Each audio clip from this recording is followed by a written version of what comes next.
For a Valentine's gift that will melt her heart, visit the area's hidden jewel, Aroda Store. Enchanting vintage and estate jewelry that will capture their unique personality. During February, receive 20% off in our store-wide sale, Aroda Store, on Route 230 in Madison County. Protesters demanding Albemarle County Supervisor Chris Dumler resign crashed a Democratic Party breakfast this morning. They were kicked out of the meeting after organizers say they became too disruptive. NBC 29's Amy here live in the newsroom now with the details on this. Amy? Hi, Matt. A small group of protesters voiced their opinions loud and clear at this morning's joint Charlottesville-Albemarle Democratic breakfast. They say Dumler needs to step down after being convicted of a misdemeanor sex crime last month. Letting Chris Dumler stay on the board of supervisors is perpetuating rape culture. Jamie Morgan is calling for Albemarle County Supervisor Chris Dumler to resign. She claims to have spoken to women involved in the allegations against him.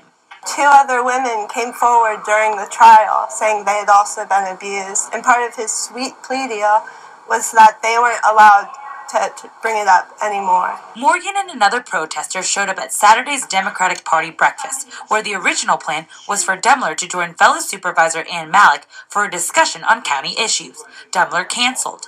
Organizer Cynthia Neff says the last-minute switch was to avoid too much disruption. Unfortunately, it was before the plea deal, which he had to accept, and then everything kind of erupted, and there's this huge, angst about Chris and his position, and I just didn't want to get into the middle of that. The disruption remained. Charlottesville Democratic Party Chairman Jim Nix asked the protesters to leave. I didn't want to get us totally distracted onto that issue. I mean, it's not our issue. I'm city chair. It's a county issue, and so we had some important things to talk about this morning, and didn't want that to disrupt. Morgan says they won't be kept away so easily. Since he didn't show up, it's obviously going to start affecting things, and we're going to make sure we're at every event he's going to be at, so he can't do his job and we'll get fired.